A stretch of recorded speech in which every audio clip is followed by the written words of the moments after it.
오늘 이제 성도 생활백과 이제 네 번째 시간이 되었습니다. 마지막 주에 오픈북 시험을 치기 위해서 우리 다는 못해도 첫 주가 굉장히 중요하거든요. 우리가 첫 주에 우리의 신앙 고백 5가지 5대 솔라 했었는데 오늘도 한번 복습을 해보도록 하겠습니다.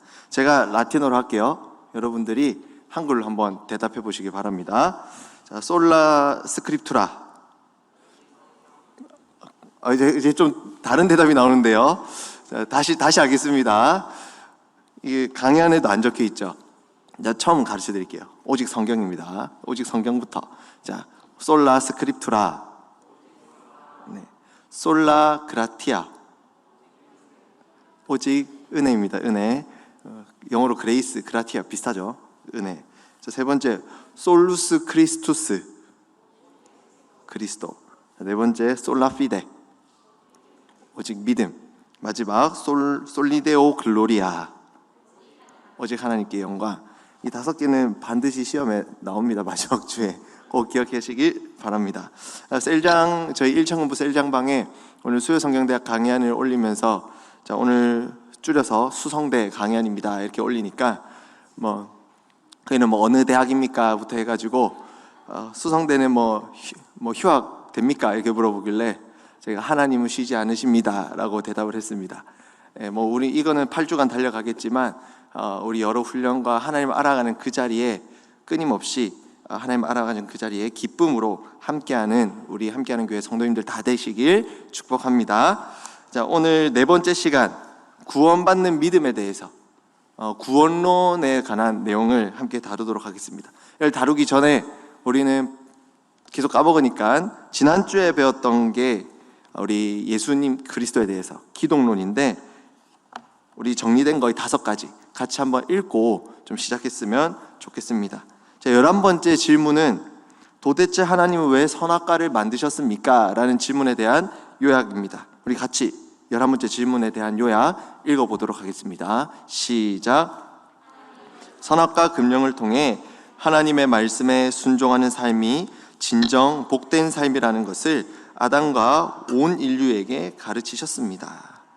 그래서 이제 엄마 아빠 혹은 누군가 친구들이 하나님이 선악과 왜 만드셨어요? 물어봤을 때 천국 가서 물어보자 이렇게 하지 마시라고 이제 충분히 대답하실 수 있을 거라고 저는 이제 믿습니다. 이제 잘 설명해 주시기 바랍니다. 12번째 질문은 그러면 아담의 그 죄가 나와 도대체 무슨 상관이 있습니까? 이런 질문에 대한 요약이죠. 12번째 같이 한번 읽어보겠습니다. 시작. 아담과 그의 후손 전부와 언약을 맺으셨습니다. 아담의 죄가 출생을 통해 직접 모든 인간에게 전가되듯이 예수 그리스도의 십자가는 믿음을 통해 선택된 하나님의 자녀들에게 전가됩니다. 13번째는 이제 우리가 배우고 있는 언약. 언약이 무엇입니까? 한마디로 정리하면 13번째 시작. 언약을 통해 택한 백성을 구하시려는 하나님의 구원 계획은 어떤 경우에도 취소될 수 없습니다. 언약은 하나님이 자신이 택한 백성을 구원하여 교제하시는 방식입니다. 우리가 예수 그리스도라고 하는데 이 그리스도라는 어떤 뜻일까요? 14번째 읽어볼게요. 시작. 그리스도는 기름 부음을 받은 자라는 뜻이고 선지자이자 제사장이자 왕으로서 하나님의 뜻을 계시하고 예배를 회복시키며 우리를 구원하시는 예수님의 직분을 가리킵니다. 예수 그리스도 할 때 예수는 예수님의 이름이고 그리스도는 왕, 선지자, 제사장의 그 직분을 나타냅니다. 마지막 질문이었습니다. 그래서 그 그리스도는 예수님은 누구를 위해서 죽으셨습니까? 모든 사람입니까? 아니면 어떤 한정된 선택된 사람들이 있는 겁니까? 이런 질문에 15번째 시작. 그리스도의 보혈은 모든 사람의 죄를 속할 정도로 가치 있고 그 능력은 그들 전부를 구원하고도 남지만 하나님은 그리스도의 구속을 택한 자들에게만 적용시키는 것을 기뻐하셨습니다. 아멘. 여기 앉아 계신 우리 성도님들은 하나님이 택하셔서 구원의 은혜를 누리는 자들인 줄 믿습니다. 그 하나님께 기쁨으로 오늘도 함께 하나님을 알아가는 그런 시간이 됐으면 좋겠습니다. 오늘은 우리 구원에 관한 좀 디테일한 좀 더 질문들을 구원론에 대해서 한번 살펴보도록 하겠습니다. 구원에 대해서 얘기하면 크게 세 가지 단계를 과정을 우리가 이해해야 됩니다. 좀 디테일하게 더 자세하게 하면 중생 거듭남이죠. 그리고 양자 부르심 다 여러 가지 흐름들이 있지만 크게 세 가지 따라해 볼까요? 칭의, 성화, 영화. 크게 이 세 가지 과정, 세 가지 흐름을 우리가 기억해야 합니다. 칭의는 우리 하나님이 한 사람의 믿음을 인정해 주셔서 우린 의롭지 않지만 의롭다고 여겨주시는 게 칭의지요. 그리고 구원의 은혜를 받고 예수님을 닮아가는 그 과정을 뭐라고 할까요? 성화라고 합니다. 그리고 이제 우리 구원의 궁극적인 목표, 완성의 단계를 영화라고 합니다. 칭의, 성화, 영화 1년에 이 과정들을 쭉 지나가게 되는데 그때 정말 중요하게 작용하는 것이 뭐냐면 우리 따라해 볼까요? 믿음. 이 믿음이 굉장히 중요한 역할을 하게 됩니다. 자, 그래서 오늘 우리가 고민할 것은 구원에 대해서 같이 살펴보면서 우리가 믿음 하는데 우리 교회 안에서 제일 많이 쓰는 단어 중에 하나가 믿음, 또 은혜 이런 단어이지 않습니까? 그래서 우리가 믿음, 은혜라고 하는데 그 믿음은 진짜 뭘 의미하는 것이며 은혜는 무엇을 의미하는 것이며 그리고 우리 성도의 견인이란 말이 있습니다. 이 성도의 견인이란 게 구원론에서 어떤 의미를 가지는 것이며 우리 구원의 확신, 정말 나는 구원받은 것인가 이런 문제에 대해서 우리 같이 고민하면서 오늘 하나씩 한번 살펴보도록 하겠습니다. 그래서 우리 16번째 질문은 다음과 같습니다. 같이 한번 읽어볼게요. 시작. 네, 도대체 믿음이 좋다는 말은 무슨 뜻인가요? 믿음이 좋다. 믿음이 좋다. 뭘까요? 우리 신용등급이 높으신 분들이 믿음이 좋은 걸까요? 네, 믿음이 좋다는 게 과연 뭘까요? 자, 여기서 먼저 시작하기 전에 오해하지 말아야 될 것이 있습니다. 또 오해하기 굉장히 쉬운데 설명을 듣다 보면 뭘 오해하면 안 되냐? 이제 앞으로 설명을 하면서 듣게 될 얘기들이 절대로 교회 생활 열심히 하지 마십시오라는 얘기가 아닙니다. 아시겠죠? 오해하시면 안 돼요. 신앙생활, 교회 생활 열심히 하셔야 합니다. 근데 지금 이제 믿음에 대한 설명을 하는 거기 때문에 이제 오해하지 마시고 들어주셨으면 좋겠습니다. 우리 믿음이 좋다라는 말을 많이 하죠. 누구누구 저 형제 저매 믿음이 진짜 좋더라. 우리 성도님들 성도님들 볼 때 왼편에 청년들이 다 몰려 앉아 있는데 여러분들이 볼 때 수요일에 나오는 이 청년들 믿음이 좋아 보입니까? 안 좋아 보입니까? 좋아 보입니까? 믿음이 커 보입니까? 작아 보입니까? 예, 과연 오늘 설명을 듣고 정말 그러한가 다시 한번 생각해 봤으면 좋겠는데 믿음이 좋다 하면 딱 떠오르는 이미지들이 있으시죠? 보통 어떻습니까? 우리 청년들도 있잖아요, 그죠? 믿음이 좋다 하면 어떻습니까? 기본적으로 주일 성수는 기본이죠. 주일에 와야 되고 그거는 기본, 좋다고 할 수는 없고 기본이고 믿음이 좀 좋다, 큰 믿음을 가졌다면 좋은 믿음이면 여기 앉은 청년들처럼 수요일 날도 좀 와줘야 되고 금요기도회 정도 와주면 좀 하네. 그러다가 이제 새벽기도 나면 그 청년, 그 성도님 정말 믿음 좋더라. 요 정도 그런 이미지가 그려지지 않습니까? 거기다가 주일 헌금과 11조는 기본이고 감사 헌금에, 장학 헌금에, 구제 헌금에, 성교 헌금에, 건축 헌금에 주보 보면 다 들어가 있어요. 와, 대박. 이게 이제 좋은 믿음의 표본이구나. 보통 이런 이미지들이 우리 가운데 좀 그려져 있는 것 같습니다. 동의하시나요? 네, 맞죠. 좀 그려져 있습니다. 교육자로서 그런 성도님들이 좀 그냥 스쳐갈 수 없는 것도 사실인 것 같습니다. 그런데 지금 뉘앙스를 보니까 이게 우리가 지금 다룰 믿음이 아니란 것 같죠? 뉘앙스가, 그죠? 그래서 이런 것들이 다 필요 없다는 게 아니란 것, 오해하지 말라고 말씀을 드린 겁니다. 이런 열심, 이런 행함이 필요 없다는 게 아니라 사실 이런 것들은 앞으로 우리가 지금 다루게 될 이 믿음이 사실 없어도 인간적인 열심으로, 때론 인간적인 동기로, 인정받고 싶은 마음으로, 또 그냥 자기 효능감 때문에, 또 자기가 가진 한 개인이 가진 선한 마음 때문에라도 충분히 어쩌면 할 수 있는 부분들입니다. 이런 열심들은. 그리고 사실 이런 부분이 믿음은과는 별개로 교회 성장과 교회의 어떤 활력과 여러 가지 면에서 굉장한 유익을 가져오기도 합니다. 성도님들, 그래서 이런 신앙생활의 열심들은 꼭 내셨으면 좋겠습니다. 그런데 이러한 것들을 지금 우리가 이러한 것들은 우리가 지금 살펴보고자 하는 믿음과는 구분을 할 수 있어야 된다는 거예요. 우리가 믿음이 좋다, 믿음 할 때, 정말 주일 성수도 잘하고 헌금 생활도 잘하고 훈련도 열심히 받고 교회 봉사도 누구 못지않게 열심히 하는 성도님이 한 분 있다고 예를 들어 봅시다. 그런데 그 성도님이 어느 날 갑자기 교회를 옮기겠답니다. 또 심지어 이제 교회를 떠나겠대요. 교회 싫대요. 이제 교회 끊겠대요. 또 재밌는 표현으로 교회를 끊어버리겠대요. 그렇다면 이런 경우 왜 그런 것일까요? 갑자기 그렇게 열심히 하던 성도님이 좋았던 믿음이 나빠진 것일까요? 그런 경우는 대부분 믿음이 갑자기 없어졌다 이렇게 표현하기보다도 이런 경우 대부분은 열심히 교회 생활을 하던 것이 그게 믿음이 좋은 거라고 착각을 했던 거예요. 대부분 이런 경우는 어떻습니까?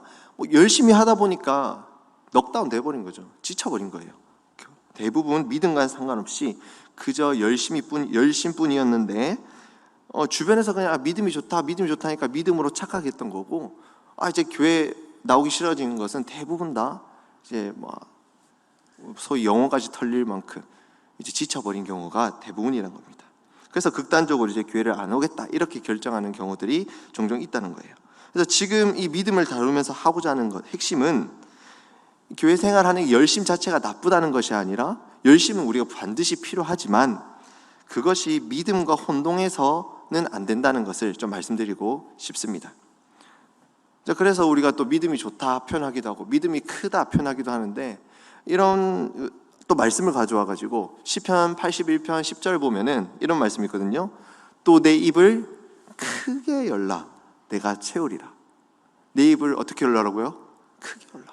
그래가지고 이 말씀 얘기하면서 여러분들 큰 믿음을 가지십시오. 이런 얘기 들어보셨습니까? 믿음 크게, 하나님께 크게. 이왕 하나님께 구할 때 큰 믿음을 가지고 사업을 할 때, 또 목회자 같은 경우는 교회 성장을 두고 기도할 때 더 큰 액수로 성공할 수 있게 사업을 위해서 기도해라고, 큰 믿음을 가지시라고. 교인들 100명 주옵소서 500명 주옵소서, 에이 하나님이 그래 쪼잔한 하나님이에요? 큰 믿음을 가지세요. 이왕이면 순복음교회를 넘어서 100만 명 그렇게 기도하셔야 되지 않겠어요? 하나님 못하실 것 같아요? 큰 믿음을 가지십시오. 이렇게 하는 경우를 비슷한 뉘앙스를 들어보셨을 것 같습니다.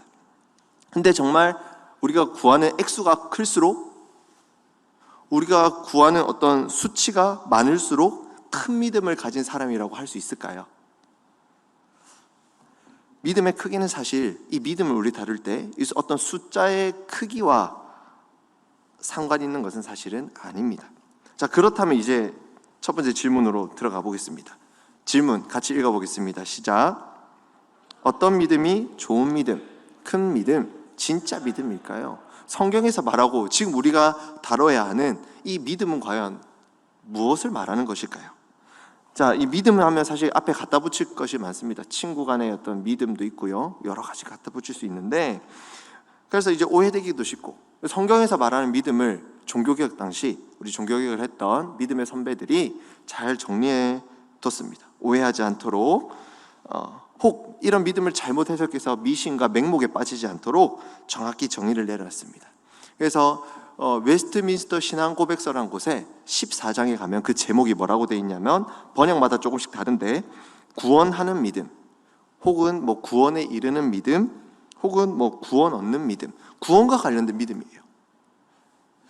즉 이 진정한 의미에서 성경이 말하는 믿음은 한마디로 따라해 볼까요? 구원에 이르는 믿음. 네, 성경에서 말하는 정확한 믿음에 대한 정의는, 의미는 구원에 이르는 믿음을 나타냅니다. 반복해서 말씀드리지만 지금 이 믿음을 다루면서 제가 지금 결코 신앙생활, 우리의 열정이 필요 없다는 얘기가 절대 아닙니다. 우리 열심히 해야 되고 열정이 있어야 됩니다. 믿음과 구분돼야 되는 거예요. 오해하지 마세요. 이렇게 제가 벌써 3번째 반복을 해서 말씀드린 거는 그만큼 오해를 많이 해가지고 극단적으로 우리는 열심히 할 필요 없구나 이렇게 생각하시는 분들이 많기 때문입니다. 오해하지 마시기 바랍니다. 자, 우리가 여기서 기억해야 할 중요한 포인트가 있습니다. 믿음을 생각할 때 성경에서 말하는 믿음은 아까 구원에 이르는 믿음이라고 했는데, 이때 이 믿음은 하나님의 능력에 대한 것이 아니라, 잘 들어주세요, 하나님의 자비하심, 하나님의 사랑에 관한 것이라는 사실입니다. 하나님의 자비하심, 선하심, 하나님의 사랑에 관한 것입니다. 실제로 하나님의 가장 큰 능력은 어디서 나타납니까? 십자가의 사랑에서 하나님의 가장 큰 능력이 나타나기도 합니다. 그런 점에서 우리 칼빈이 쓴 기독교 강요에 보면 믿음에 대해서 정의를 할 때 어떻게 정의를 하냐면, 믿음은 우리를 향하신 하나님의 큰 능력, 큰 힘, 어떤 기적, 이게 아니고 믿음은 우리를 향하신 하나님의 선하심을 아는 것이라고 정의합니다. 뭐라고요? 믿음은 우리를 향하신 하나님의 선하심을 아는 것이라고 칼빈도 정의를 내리고 있습니다. 자, 그래서 좋은 믿음, 우리가 좋은 믿음, 큰 믿음이라고 할 때 이제 구원을 위해 오직 그리스도만을 붙잡는 것을 의미합니다. 우리의 구원을 위해서 오직 누구요? 오직 누구? 그리스도. 우리 구원을 위해서는 돈으로도 아니고 힘으로도 못 가요. 하나님 나라 거듭나면 어떻게 해요? 예수 그리스도를 믿음으로. 그 예수 그리스도를 붙드는 그 믿음이 진정한 믿음, 성경에서 말하는 믿음, 우리가 회복하고 정확히 알아야 될 믿음을 나타냅니다. 자, 믿음은 무슨 믿음이라고요? 한마디로 기억하시면 제일 좋습니다. 따라해 봅시다. 구원에 이르는 믿음. 그 구원에 이르는 믿음은 당연히 누구를 생각하게 합니까? 십자가에서 우리 대신 돌아가신, 죽으신 예수 그리스도, 예수 그리스도만을 붙드는 그 믿음이 성경에서 말하는 믿음입니다. 자, 이어서 이제 믿음 하면 이제 또 믿는다라고 했을 때 소위 강단에서 특히 부흥사들이 주로 믿습니다 많이 하잖아요. 믿습니다. 그래서 아멘 하세요 이렇게 많이 하잖아요. 그럼 우리 아멘 하는데 우리 성도님들 아멘이라는 뜻이 무엇인지 정확히 알고 계시나요? 아멘은 우리가 또 그 뜻도 그렇고 언제 우리가 아멘을 해야 되는지도 정확히 알고 계시나 한번 궁금하기도 합니다. 그래서 오늘 아멘에 대해서 좀 정리를 좀 하고 넘어갈까 합니다. 그래서 두 번째 질문이 이 아멘이 무슨 뜻인가요? 라는 질문으로 이제 다가가는데, 자, 아멘은 어느 나라 말일까요? 한글은 아닐 것 같고, 뭔가 영어도 아닐 것 같고, 아멘은 히브리어입니다. 히브리어. 헬라어도 아니고 히브리어에서, 히브리어의 아멘을 헬라어로 그대로 아멘 음력을 한 거고요. 그걸 영어로는 에이멘 이렇게 한 거고, 한국어로는 다시 아멘 이렇게 된 거예요. 그냥 아멘, 히브리어 용법입니다. 이 뜻은 진실로 그러합니다 라는 뜻이에요. 그래서 누군가 얘기를 했을 때 아멘 하는 것은 진실로 그렇게 되기를 원합니다 라는 뜻이에요. 진실로 그렇게 되기를 원합니다. 그래서 어떤 히브리어 용어로서 기도나 찬송 또는 이제 설교 끝에 자기도 진실로, 이 듣는 사람들도 진실로 내가 그 내용과 같이 되기를 원한다는 뜻으로 사용되는 말이 아멘입니다. 그런데 예를 들어서 이 강단에서 부흥 강사가, 또 목사님들이 농담하면서 아멘이십니까? 아멘 하세요 한다고 이제 함부로 이게 아멘을 하면은 사실은 안 되는 겁니다. 내가 이해도 되지 않는데, 아무런 이해도 되지 않고 동의도 되지 않는데 그냥 분위기에 따라서 아멘 하는 것도 사실 옳은 모습은 아닙니다. 여기서도 오해하시면 안 되는 게, 그래서 제가 지금 하는 말이 앞으로 말씀 들을 때 아멘 하지 마세요 라고 하는 게 결코 아니에요. 성경에도 보면은 정확한 하나님의 말씀이 선포됐을 때, 또 하나님을 찬양하는 그 찬양의 메시지가 선포됐을 때 아멘도 아니에요. 아멘 아멘 두 번이나 외치는 모습들이 종종 나타납니다. 우리 말씀 한번 띄워주시면 감사하겠습니다. 느헤미야 8장 6절, 느헤미야 8장 6절 같이 한번 읽어볼게요. 시작. 에스라가 위대하신 하나님 여호와를 송축하매 모든 백성이 손을 들고 아멘 아멘 하고 응답하고 몸을 굽혀 얼굴을 땅에 대고 여호와께 경배하니라.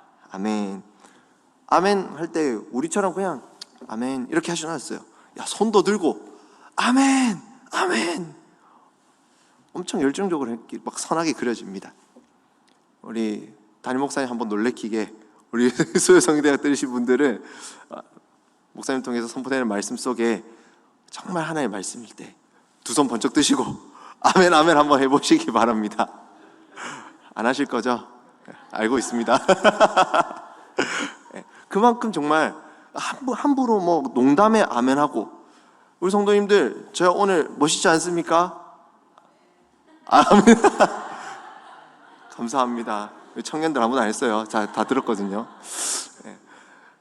그런 농담에 아멘 하는 것이 아니라 정말 하나님을 높이고 정확한 하나님의 말씀이 선포됐을 때 진실로 그렇게 되길 원한다는 그 마음을 담아서 아멘 아멘 할 수 있어야 돼요.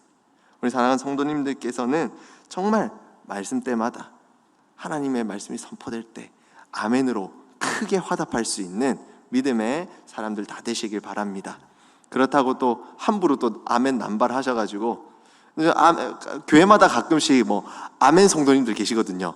제일 앞자리에 앉으셔가지고 무슨 말을 하셔든 아멘 해가지고 되게 당황스러울 때가 있어요. 이 아멘 할 때가 아닌데 막 그 감정에 겨워서 아멘 할 때가 있는데, 그렇게 아멘을 사용하지 마시고 정말로 진실된 마음으로 아멘을 외치셨으면 좋겠습니다. 자, 그래서 우리가 다시 정리를 해보면, 우리가 교회에서 말하는 믿음 했을 때 그 믿음은 어떤 믿음이라고요? 구원에 이르는 믿음. 구원에 이르는 믿음이기에 우리는 우리의 구원의 유일한 길은 예수 그리스도의 보혈을 의지하는 것밖에 없다. 주님을 예수 그리스도를 붙드는 그 믿음을 가지고 우리는 믿음이라고 하는 겁니다. 그래서 한번 정리한 것을 같이 읽어볼게요. 마지막에 정리된 것. 시작. 좋은 믿음은 구원받는 믿음입니다. 그것은 하나님의 능력에 대한 믿음이 아니라 그분의 자비에 대한 믿음입니다. 진정한 믿음은 구원을 위해 오직 그리스도만을 붙잡는 것입니다. 사랑하는 우리 이곳에 앉은 우리 함께 있는 성도님들은 이 그리스도만을 붙잡는 믿음, 내 행위의 열심도 아니요, 내 어떤 공로도 아니요, 오직 그리스도만이 내 구원의 유일한 소망이요 길이라는 것을 인정하고 믿고 붙들고 나아가는 그런 믿음을 가진 우리 성도님들 다 되시길 바랍니다. 자, 그 다음에 믿음과 거의 비슷하게, 믿음 못지않게 교회에서 많이 사용되는 단어죠. 은혜. 우리 그래서 17번째 질문은 은혜에 대한 질문입니다. 우리 은혜 받았다 하는데, 도대체 은혜 받았다는 것은 무슨 뜻입니까? 제가 한 30초만 드릴게요. 옆에 분들하고 한번 물어보세요. 어떤 의미로 사용하고 있는지. 너는 도대체 은혜 받았다가 무슨 의미야? 한번 해가지고 한번 질문하시고 한번 답해 보시기 바랍니다. 1분만 드릴게요. 자, 시작.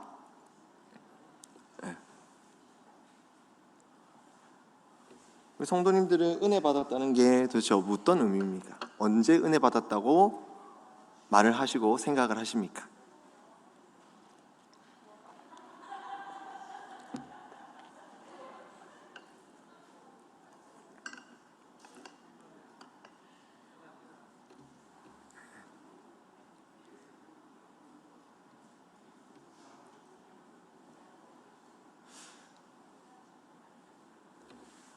가끔 이제 우리 젊은 청년들은 멋진 연예인이나 예쁜 연예인을 보면 참 은혜롭다 이렇게 얘기를 하긴 합니다. 그렇게 하기도 하고.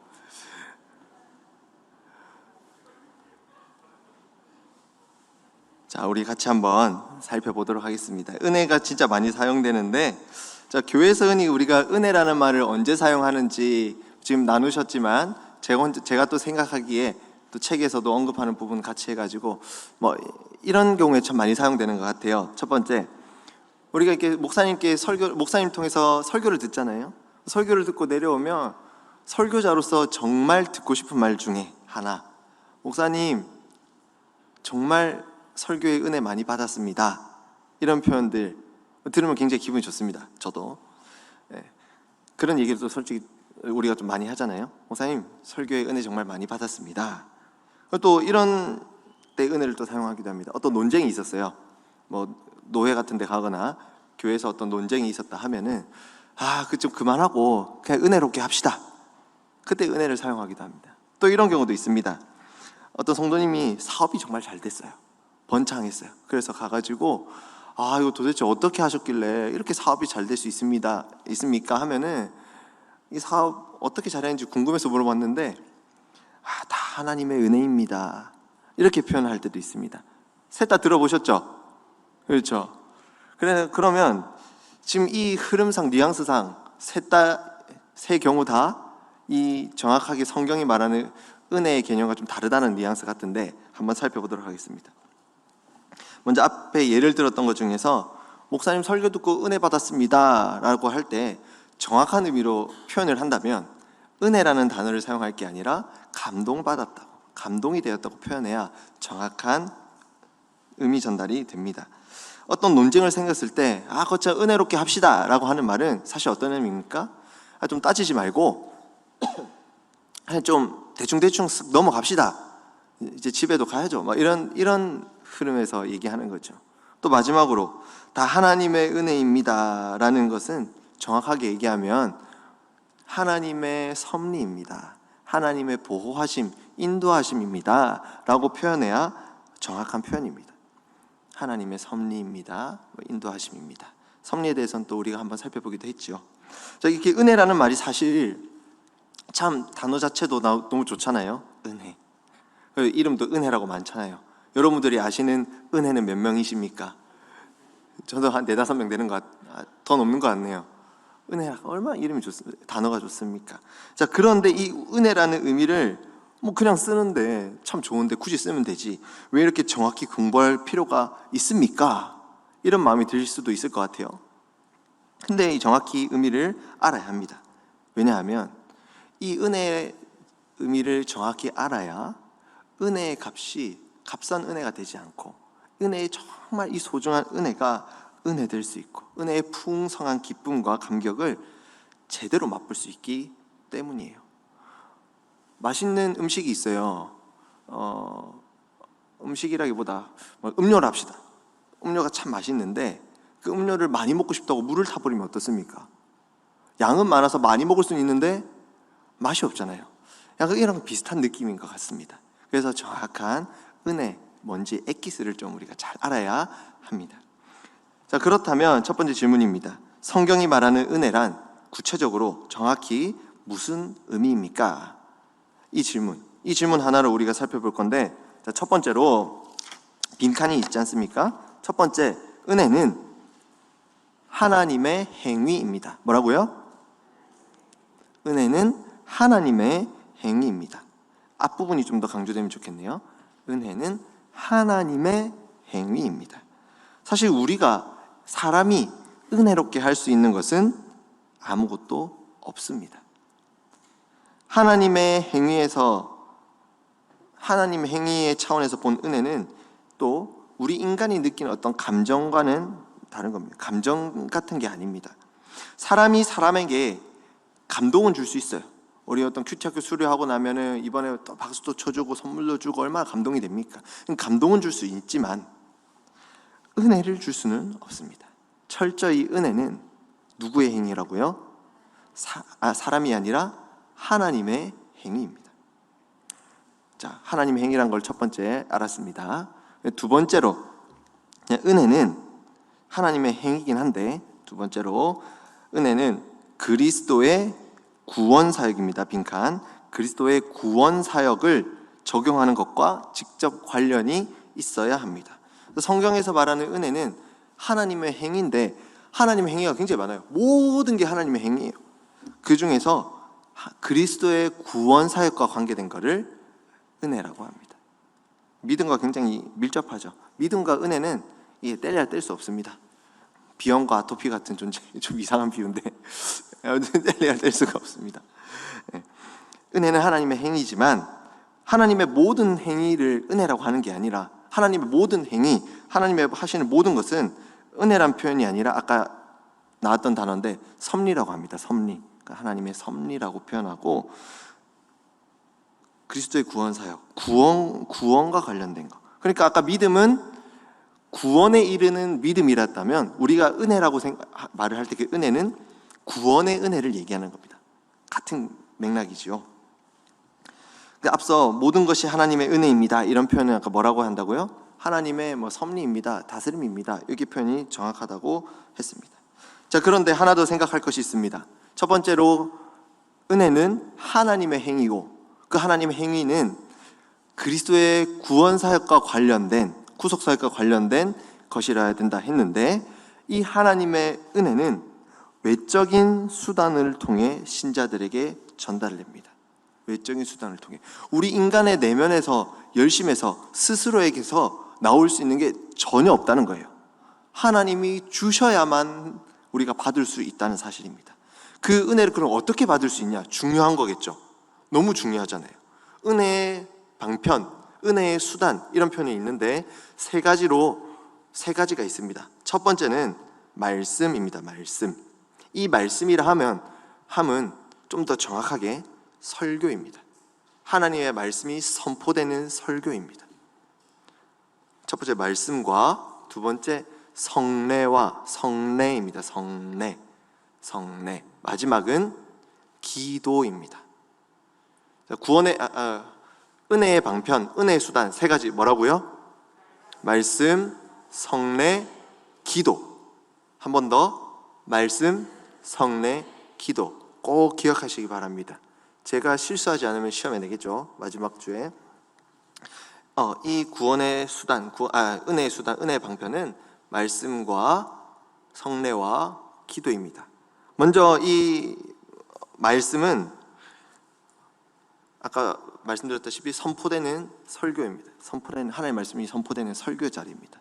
설교라고 요즘 막 아무 얘기나 세상에서 성공하는 비법 10가지 이런 게 아니라, 이 선포된 하나님의 말씀은 반드시 복음의 메시지가 담겨 있는 거죠.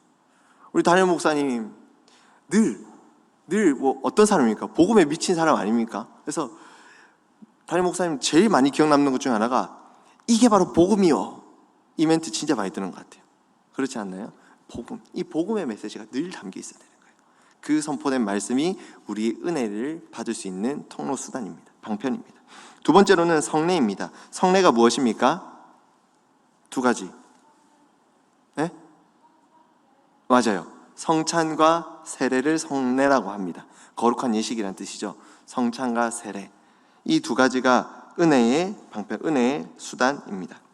우리가 전도를 해가지고 새 가족이 정착을 해서 이제 자기의 입술로, 마음으로 예수 그리스도를 주로 시인하면서 세례를 받는 그 모습을 보면서, 그 사람도 마찬가지, 그것을 주긴으로 보는 해중도 마찬가지, 그 세례의 순간 가운데 우리를 구원하신 예수 그리스도의 보혈을 한 번 더 생각하게 되고 구원의 그 은혜를, 놀라운 그 은혜를 경험할 수 있게 되는 거죠. 또 성찬은 뭡니까? 우리를 대신해서 죽으신 예수 그리스도의 찢겨진 살과 흘리신 보혈, 피를 우리가 기념하고 다시 한 번 더 생각하고 영적으로 그 주님과 하나 되는 그 시간이지 않습니까? 그 시간을 통해서 우리는 구원의 은혜를 누릴 수 있게 되는 거예요. 자, 그런데 문제가 있어요. 선포되는 설교, 요즘은 유튜브를 통해서 좀 많이 들을 수 있긴 하지만 원래는 보통 일주일에 한 번 정도 들을 수 있고요. 성찬도 참 매주 하는 교회도 있겠지만은 현실적인 요건상 1년에 한 2번, 많으면 4번 이렇게 자주 하지 못하잖아요. 은혜를 우리는 매일 누리고 살면 좋은데 이 두 개밖에 없다면 얼마나 슬프겠습니까? 하지만 마지막에 뭐가 있어요? 기도가 있습니다.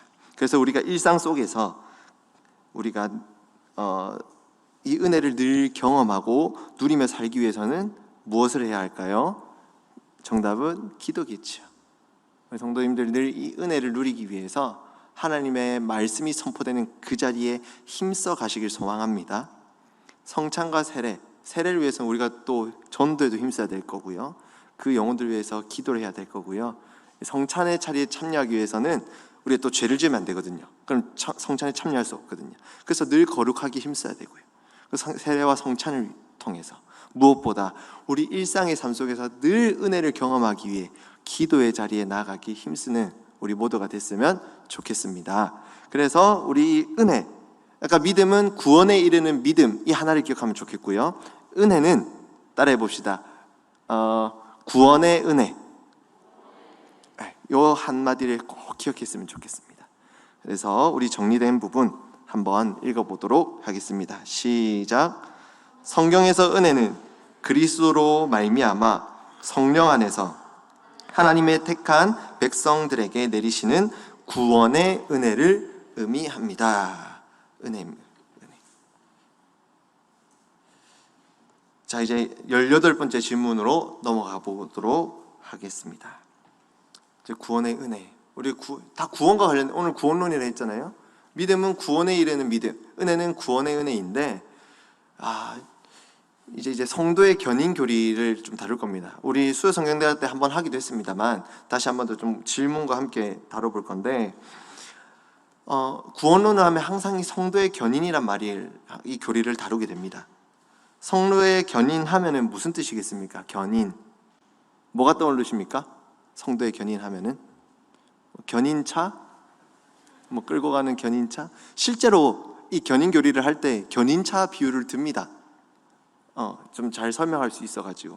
그래서 저도 한참 그 견인을 막 생각하고 어릴 때 막 그냥 견인하면 그런 견인차인갑다, 뭐 이런 끌고 가시는갑다 이렇게 생각을 했거든요. 근데 성도의 견인은 이 견인을 얘기할 때 다음과 같은 질문, 궁금증 혹은 어떤 두려움들이 깔린 상태에서 이제 질문들이 나옵니다. 그리고 이제 성경적인 답변이 성도의 견인 교리로 이제 할 수 있는데, 어떤 두려움, 어떤 궁금증, 질문들이 깔려 있냐면, 첫 번째 적어놓은 질문인데 같이 읽어볼게요. 시작. 저는 과연 끝까지 이 믿음을 지킬 수 있을까요? 죽은 후에야 구원을 받는지 혹은 심판을 받는지 알 수 있는 것 아닌가요? 저만 믿음이 약해서 이런 생각을 하는 건가요? 우리 성도님들께서는 이런 생각 해보신 적 없으십니까? 내가 진짜 구원 받나? 이 믿음 내가 끝까지 잘 지킬 수 있을까? 이 구원의 여부는 뭐 잘 모르겠고, 어찌됐건 이제 일단은 죽고 나서 알 수 있는 것 아닌가? 이런 생각들을 다 한 번씩 해보셨을 것 같습니다. 실제로 이런 질문들, 이런 마음을 가진 사람들이 굉장히 많은 걸로 알고 있습니다. 모태신앙이고 교회 다닌 지 오래되었는데, 우리 교회 어떤 훈련 과정으로 치면 내가 큐티학교 한 3번 했고, 양육반 한 2번씩 했고, 제자반도 2번씩 했고, 조장도 들어갔고, 자상 세미나도 한 3번씩 했고, 할 거 다 했는데 내가 정말 구원을 받은 것인가?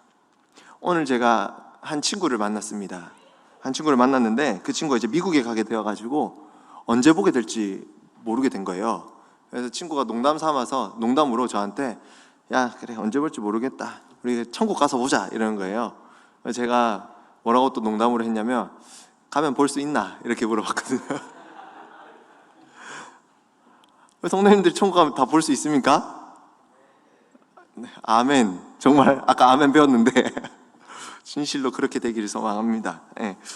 농담삼아 그렇게 얘기를 했었습니다.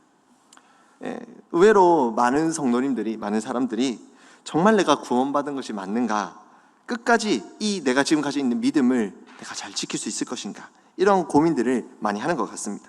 그래서 결국 죽어봐야 알지, 죽어봐야 뭐 구원을 받는지 심판을 받는지 알지, 이런 생각들을 많이들 하는 것 같아요. 그런데 성경을 쭉 보다 보면 곳곳에서 분명하게 우리 안에 이루어진 이 구원이 어떤 경우에도 취소되지 않고 확실하게 완성될 것이라고 가르칩니다. 성경에서는 구원이 취소된다고요? 안 된다고요. 확실하다고 가르치는 곳이 굉장히 많습니다. 그래서 이제 성도의 견인이라는 가르침이 나온 것인데, 이 견인은 이제 한자어죠. 견은 굳을 견, 인은 참을 인, 이렇게 써가지고 굳게 참고 견딘다는 의미입니다. 영어 단어를 보면 그 단어도 이제 인내심, 이런 단어입니다. 인내심. 그래서 즉 견인은 어떤 성도의 견인을 할 때, 이 견인은 어떤 말이냐면, 성도들이 이 죄악된 세상 속에서 살아감에 있어서 믿음으로 굳게 참고 인내하면서 마침내는 확실하게 구원에 이른다는 거예요. 그게 성경의 가르침이라는 겁니다. 성경은 이 죄악된 세상 속에 성도들이 힘들게 고군분투하며 살면서 낙심하고 실패하는 것이 아니라 결국에는 참고 견디며 구원의 완성에 이른다는 거예요. 그게 바로 성경의 가르침이라는 겁니다. 한 번 해병은 영원한 해병이 아니라 한 번 구원은 영원한 구원이다. 그게 성도의 견인 교리입니다. 좋죠? 구원이 취소 안 된다니까. 안 좋으십니까? 얼마나 안정적이에요. 근데 또 궁금증이 계속 생겨요. 우리는 잘 모르는 게 많아가지고. 어떤 궁금증이 생기냐면 두 번째 질문으로 이제 이어질 수 있는데, 뭐라고 돼 있습니까? 한때 신앙생활 하다가 이제는 그만둔 사람은 어떻게 되는 겁니까? 취소 안 된다고 하는데 성경에서는 우리가 옆에서 보면 이제 교회 안 다니는 사람이 있어요. 그죠? 신앙생활 하다가 한때는 진짜 열심히 했는데 중고등부터 회장까지 하고 했는데 이제는 아예 교회는 손절해버린, 다 끊어버리고 이제 뭐 하나님도 뭐 없다, 예수님도 없다, 그냥 막 돈 벌고 막 주식하고 비트코인 하고 그냥 이렇게 살아가는 사람들이 실제로 있다는 거예요. 그리고 뭐 언젠간 돌아오겠지 했는데 실제로 또 그러고 그렇게 하다가 죽어버린 사람들이 있다는 거예요. 도대체 어떻게 된 거냐, 그런 궁금증이 생길 수도 있잖아요. 생기잖아요. 성도의 견인 교리를 배울 때 그래서 선뜻 동의하기 힘들어하는 분들이 그런 이유 때문에 많이 있습니다. 이 그런 이유를 두 가지로 한번 정리를 해보면, 실제로 교회 안에 많은 경우 교회 잘 다니다가 이 믿음에서 떠나는 경우를 보기 때문이고, 두 번째로는 이 신자의 견인 교리, 성도들이 이 견인 교리만 믿고 구원은 취소 안 된다니까, 확실하다니까 마음대로 산다는 거예요. 그런 것 때문에 이 견인 교리를 좀 동의하기 힘들어하는 분들이 더러 있는 것 같습니다. 근데 여기서 우리가 이제 기억해야 할 거 있습니다. 중요한 것. 이 견인은 무엇보다 누구의 견인이라고 되어 있습니까? 뭐라고 되어 있습니까? 안 되어 있나요? 보자. 질문에 보면 도대체 누구의 견인이라 되어 있습니까? 성도의 견인이라 되어 있습니다. 성도의 견인. 이 굉장히 중요한 포인트입니다. 성도의 견인. 이 성도라는 개념이 또 굉장히 여기서 중요한데, 그래서 저는 사실은 이제 죽고 나면 장례식장에 가보면 성도 누구누구 이렇게 돼 있기도 하고, 직분을 적어서 집사 누구누구, 권사 누구누구, 목사 누구누구 이렇게 적혀 있긴 한데, 저는 성도 이성무 이렇게 적혀 있으면 좋겠어요. 성도라는 게 굉장히 참 너무 저는 좋아요. 성도 이 개념이 중요한데, 성도라고 하면 뭐냐면 요람에 등록된 함께하는 교회 재적인들을 보고 성도라고 하는 것이 아닙니다. 그 교인이란 것과 성도라는 것이 사실 좀 구분이 되는데, 성도라는 것은 엄밀히 교인과는 구분이 되어서 성도는 뭐냐면 창세전에 하나님께서 선택을 하셔가지고 하나님의 선택을 받아 구원된 자, 구원받은 자, 하나님이 정말로 구원받기로 선택된 자, 그 사람이 진짜 성도인 거예요. 그래서 사실 어떻습니까? 우리 교회 요람에 등록된 교인 모두가 성도이면 참 좋겠죠. 성도인지 아닌지는 정확히 알 수 없는 거예요. 저희들은 보면서 쟤는 교인이긴 한데 성도는 아니야, 이렇게 구분할 수 없어요. 그래서 그렇게 우리는 다 성도라는 마음으로 함께 생활해야 하지만 엄밀하게 따지면 사실 구분이 될 수 있는 거예요. 그래서 내가 마지막 때 예수님께서 양과 염소를 구분한다 하잖아요. 알곡과 가라지를 구분한다 하잖아요. 우리 안에도 알곡과 가라지가 있는 거예요. 성도는 하나님이 확실하게 선택된 자, 그게 성도예요. 성도의 견인을 얘기할 때 그 대상이 이 성도라는 사실이 그래서 굉장히 중요합니다. 우리 앞서서 하나님에 대한 신론에 대해서 공부할 때 하나님의 속성 중에 하나님의 불변성에 대해서 배운 적이 있습니다. 하나님의 불변성은 하나님이 완전하신 분이기에 하나님이 약속하신 것들을 취소할 수 있다 없다? 없다. 하나님은 변하지 않으신다. 하나님이 구원하시기로 작정하고 선택하신 그 백성들도 절대 안 변한다. 그래서 구원은 완전하다, 이런 얘기를 나눴습니다. 이런 맥락에서 성도의 견인 교리도 마찬가지입니다. 하나님의 택한 성도의 구원은 취소될 수도 없고 변경될 수도 없고 희미해질 수도 없고 확실하다는 거예요. 확실하다. 자, 그렇다고 성도의 견인 교리가 이제 하나님이 확실하게 이제 우리 성도들을 끌고 가신다는 거예요. 끝까지 우리가 참고 견딜 힘을 주신다는 거예요. 자, 그렇다고 해서 우리 신앙생활 할 때 업다운이 전혀 없다는 의미가 아닙니다. 있을 수 있는 거예요. 성도님들이 신앙생활을 해나갈 때 어떨 때는 잘하다가 어떨 때는 좀 다운되다가 충분히 그런 굴곡은 있을 수 있습니다. 아무리 믿음이 좋다 해도 때로는 죄 가운데 걸릴 수도 있고, 때론 마음이 낙심될 때도 있고, 하나님을 진노케 하실 때도 있지만, 성도의 견인교리는 무엇을 얘기를 하는 거냐? 하나님이 택한 성도는 굴곡이 있을 수 있지만, 때론 나락으로 떨어진 모습을 보일 때도 있지만, 결국에는 마침내는 성령께서 그 성도를 회심케 하셔서 돌아오게 하신다는 것입니다. 즉, 성도의 견인은 성도가 최종적으로 영구적으로 은혜의 상태에서 벗어나지 않는, 떨어지지 않는다는 것을 의미합니다. 우리가 정말 좋아하고 암송하게 되고 많이 좋아하는 구절이죠. 우리 지금 로마서 8장 38절 39절 말씀, 우리 같이 한번 읽어볼까요? 잘 나와 있습니다. 시작.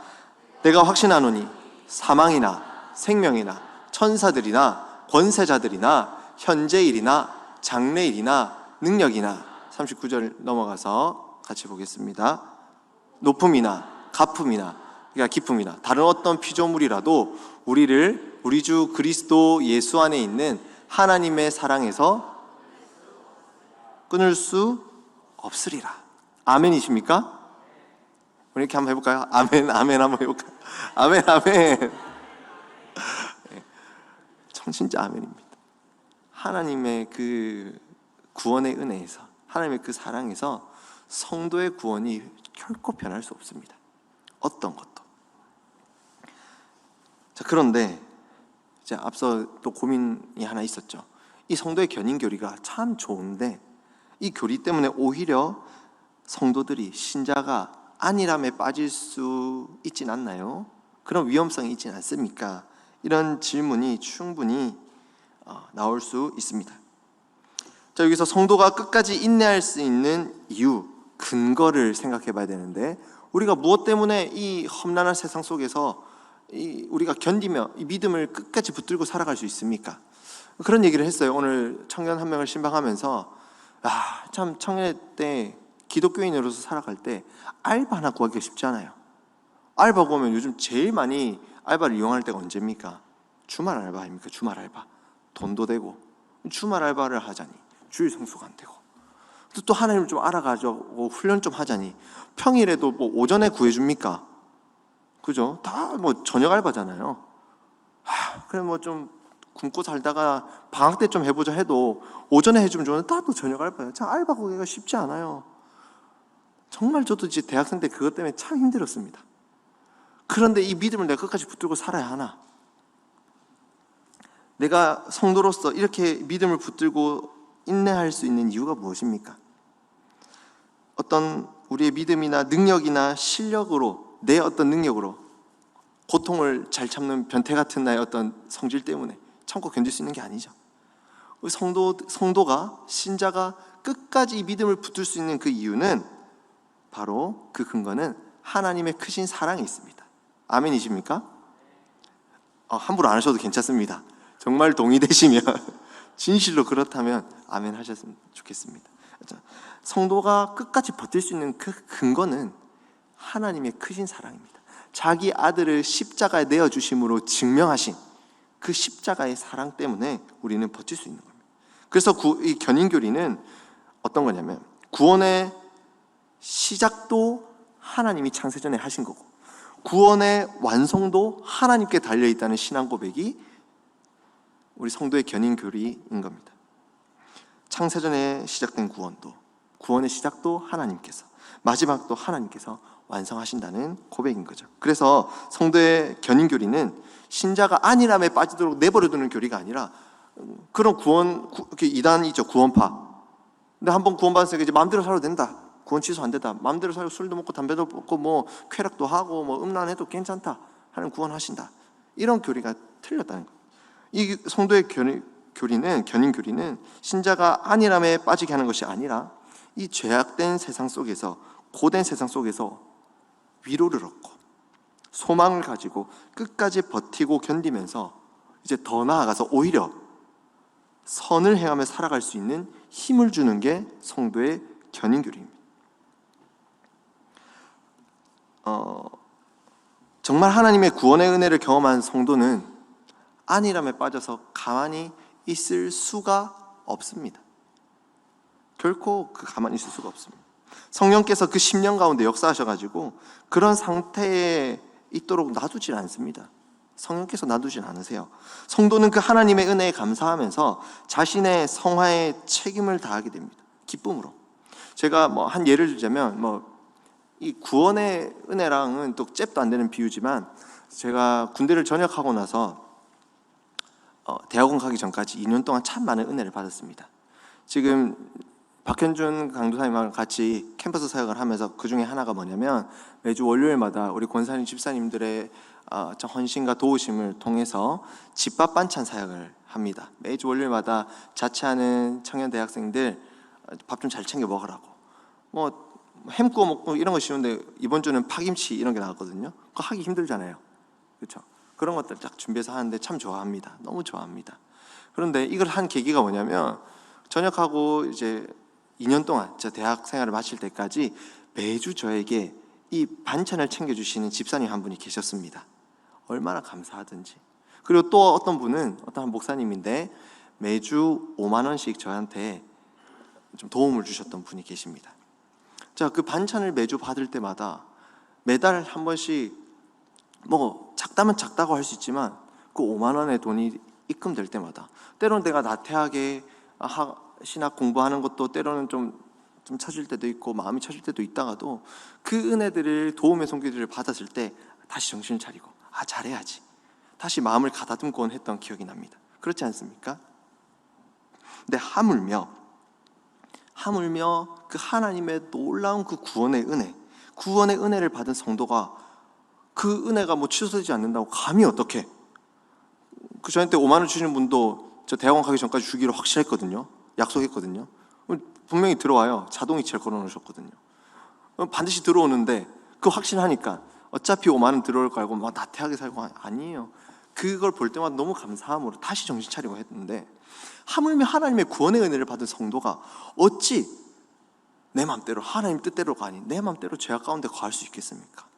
물론 성령께서도 놔두지 않으시겠지만, 성도의 결인교리를 우리가 아는 것도 중요하지만 바르게 적용하는 것도 중요합니다.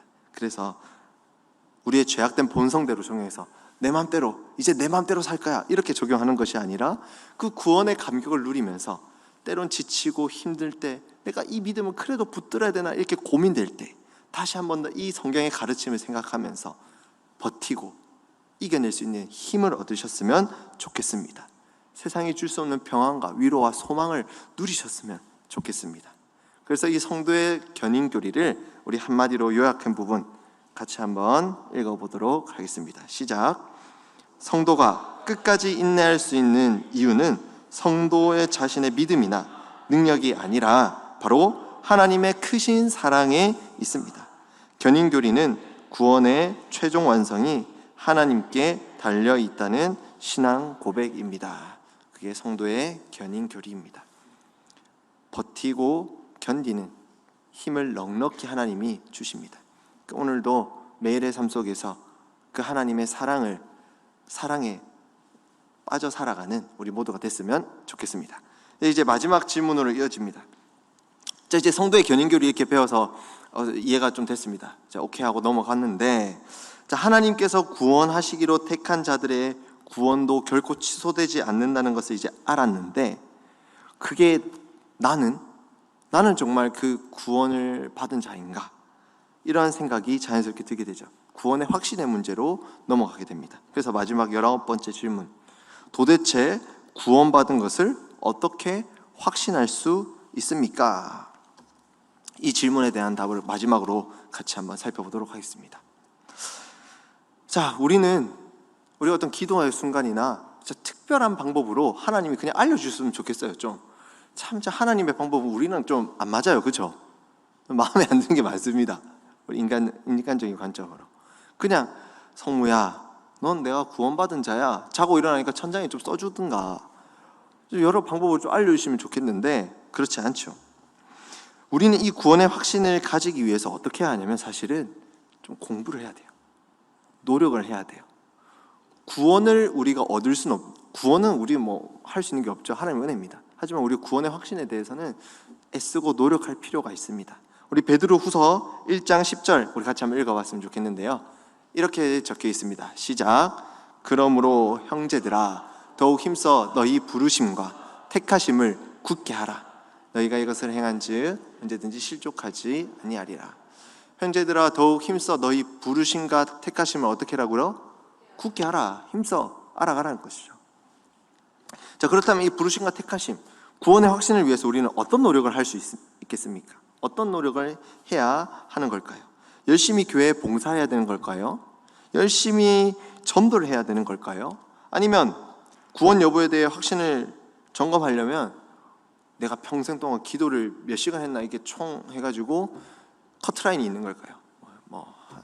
1200시간 이렇게 커트라인이 있는 걸까요? 어떻게 되는 걸까요? 이 구원의 확신은 잘 들어보셨으면 좋겠습니다. 구원의 확신은 오직 복음에 선포된 하나님의 약속, 첫 번째는 하나님의 약속입니다. 하나님의 약속과 성령의 내적인 증거. 제가 다른 사람이 구원을 받은지 알 수가 없습니다, 사실 정확하게. 근데 성령님이 우리 마음에 역사하셔서 확신을 주시는 그 내적 증거가 있는 거예요. 그 내적인 증거를 통해서 우리는 점검해 볼 수 있습니다. 그래서 이런 부분들을 하나님의 약속, 하나님의 말씀을 알기 위해서 우리 노력해야 되는 거고, 성령의 내적 증거를 성령께서 어떤 마음을 주시는지 우리 민감하게 분별할 수 있도록 늘 깨어있는 노력을 해야 되는 거예요. 그리고 근거는 될 수 없지만, 구원의 확신의 어떤 근거는 될 수 없지만 우리 선한 행실들, 성도들이 하는 선한 행실들은 믿음의 증표가 또 되기도 합니다. 성도의 선행은 이 구원의 확신을 어떻게 해주냐면 강화시켜 줍니다. 자, 그렇다면 이어지는 질문입니다. 착한 일을, 선행을 하지 않는 사람들은 구원받지 않았을 가능성이 높은 겁니까? 이런 질문에 대해서 한번 답변을 해보도록 하겠습니다. 여기서 우리가 구분해야 될 것이 있습니다. 참 오늘 구분하는 게 많은데, 이 성도의 확신이 아니라 구원의 확신과 구원의 확신과 그 확신의 열매, 구원의 확신과 그 확신에서 나오는 열매가 구분이 좀 되어야 됩니다. 구원의 확신은 아까 말씀드렸다시피 복음에 근거합니다. 하나님의 약속의 말씀에, 성령의 내적 증거에 이제 근거가 되는데, 이 선한 행실은 그 확신을 강화하는 역할을 한다고 했죠. 중요한 것은 구원의 확신을 위해서 어떻게 해야 되냐? 제일 중요한 것은 뭐를 알아야겠습니까? 무엇을 들어야 되겠습니까? 복음을 들어야 돼요. 복음을 좀 더 정확한 표현으로 만나야 됩니다. 복음은 예수 그리스도이기 때문에 복음을 만나야 하는 겁니다. 지금 어떤 사람들이 난 지금 당장 죽어도 난 천국 갈 수 있어. 난 지금 당장 죽어도 아무런 걱정 없어. 이러한 얘기를 할 때 그것이 어떤 자기 확신, 자기 열정, 열심이라면 사실 아무 소용이 없는 겁니다. 참된 구원의 확신은 뭐냐면 십자가에서 단번에 드려진 그리스도의 희생 제사, 단번에 드려진 그리스도의 희생 제사, 그 제사로서 나의 모든 죄가 용서받았다는 그 믿음, 복음, 그 복음에 기초하는 것이, 구원의 확신은 복음에 기초합니다. 그 복음을 정말로 우리가 믿을 때 우리는 구원의 확신을 얻을 수 있는 겁니다. 이런 부분을 두고 교육자실에서 이런 강의를 준비하다 보면 서로 질문하고 막 얘기를 나누기도 하거든요. 그래서 교육자실에서 얘기를 좀 나눴는데 이렇게 설명하는 목사님이 있었어요. 누군지 한번 유추해보는 재미도 있을 겁니다. 목사님이랑 한번 볼까요? 저는 아니겠죠. 어떤 목사님이 뭐라고 얘기했냐면, 만약 우리가 도둑질하는 이런 죄 말고 정말 하나님께서 싫어하는 것을 느끼고 그런 죄를, 어떤 죄상들을 우리가 만약 느끼는 사람이 있다고 한다면 그 사람의 심령에는 성령님이 계신 것이 아닐까. 하나님이 싫어하는 것을 우리가 깨닫고 마음에 거리낌이 있는 사람이라면 그 안에 성령님이 계신 게 아닐까. 그래서 그 사람은 아마 구원받은 자이지 않을까. 이렇게 설명하는 분이 있었습니다. 어떤 목사님일까요? 한번 유추해 보시죠. 광재는 반말이잖아요. 광재 목사님 조영신 형제가 그랬습니다. 네. 나중에 한번 맞춰보시고 교육자실로 오시면 알려드릴게요. 비밀입니다. 저는 그 설명이 굉장히 동의가 되었습니다. 정말 자신의 죄를 느끼고 깨달아가는 그 사람은 그 심령에 성령님께서 계신다는 반증이 되는 겁니다. 그래서 그런 자들에게는 어떻습니까? 계속해서 끊임없이 그 죄성 거리낌이, 나에게 이런 죄성이 있다는 깨닫는 자는 결국 유일한 소망이 누구에게 있다는 것을, 예수님께 있다는 것을 깨닫고 붙을 수밖에 없는 거예요. 그런 자들은, 즉 이 복음이야말로 우리 죄성을 깨닫게 해주고 주님만, 예수 그리스도만 바라보게 해주는 이 복음이야말로 우리의 구원을 확신케 해주는 것입니다. 복음. 자, 마지막 질문입니다. 이 구원의 확신이 참 24시간 365일 안 흔들리고 쭉 가면 좋겠는데, 구원의 확신이 흔들릴 때도 있습니까? 아니면 계속 쭉 가십니까? 흔들릴 때도 있죠. 맞습니다. 그럴 수도 있습니다. 유혹과 환난 속에서 구원의 확신이 충분히 흔들릴 수는 있습니다만, 성도에게 구원의 확신이 소멸되는 경우는 결코 없습니다. 그래서 요 구원의 확신도 앞에 봤던 성도의 견인교리와 같은 맥을 이룹니다. 흔들릴 수는 있지만 그것이 소멸되는 경우는 결코 없습니다.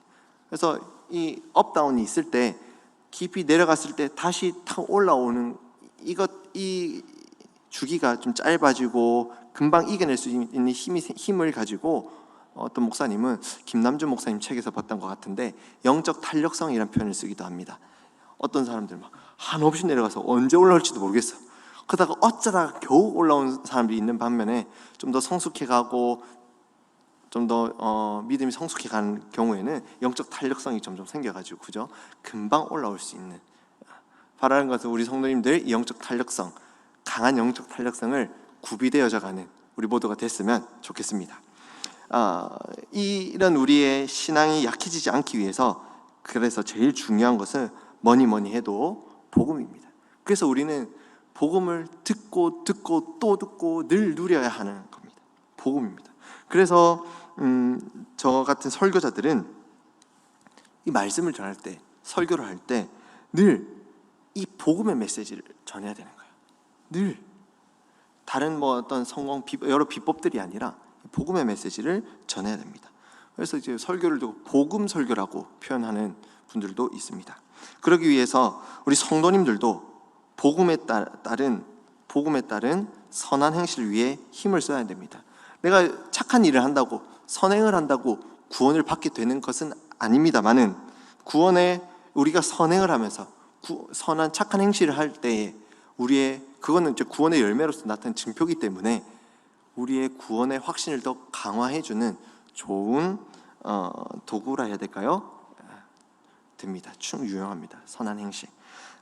그래서 그럴 때 주님의 복음이 더 빛나고 연약한 확신은 더욱 굳건한 확신이 되어질 수 있습니다. 사랑하는 성도님들께서 늘 복음을 생각하고 누리면서, 또 복음 때문에, 예수님 때문에 자원하는 마음으로, 기쁨으로 이 선한 행실들이 많이 나타냈으면 좋겠고요. 그것을 통해서 흔들리지 않는 구원의 확신을 가지고 기쁨으로 이 세상을 버티며 살아갈 수 있었으면 좋겠습니다. 그렇게 되기를 주님의 이름으로 축복합니다. 마지막으로 이 구원의 확신에 대한 부분을 정리한 걸 같이 읽어보고 마쳤으면 좋겠습니다. 시작. 참된 구원의 확신은 십자가에서 단번에 드려진 그리스도의 희생제사로 나의 모든 죄를 용서받았다는 복음에 기초합니다. 그 복음을 정말로 믿을 때 우리는 구원을 확신하게 됩니다. 오늘 이제 찬양하고 기도할 텐데, 이 시간에 정말 내가 구원을 받은 자인가, 구원을 받지 않은 자인가, 이 두려움의 고민이 아니라 하나님의 사랑을 한번 다시 떠오르고, 나를 사랑하셔서 창세전부터 나를 위한 구원의 그 계획을, 그 어마어마한 구원의 스토리를 계획하셔가지고 십자가에서 자기의 그 독생자 예수 그리스도를 내어주심으로 우리를 향한 그 사랑을 증명하신, 확증하신 그 주님의 사랑을 좀 경험했으면 좋겠습니다. 그래서 우리 성도로 살아갈 때 얼마나 힘듭니까? 얼마나 고됩니까? 하지만 그때 하나님의 사랑 때문에 오늘도 내가 버틸 힘을 얻습니다. 그 힘을 얻고 가는 이 밤이 됐으면 좋겠습니다. 그래서 이 찬양의 가사처럼 고단한 인생길 힘겨운 오늘도 예수 내 마음에 계시네. 믿음의 눈을 들어서 주를 봅니다. 나를 대신해서 죽으신 그 십자가의 그 사랑을 오늘도 바라보며 그 복음을 내 마음에 오늘도 다시 한 번 더 새기면서 고단한 인생길 버티고 승리의 삶을 살아갈 수 있는 우리 모두가 됐으면 좋겠습니다.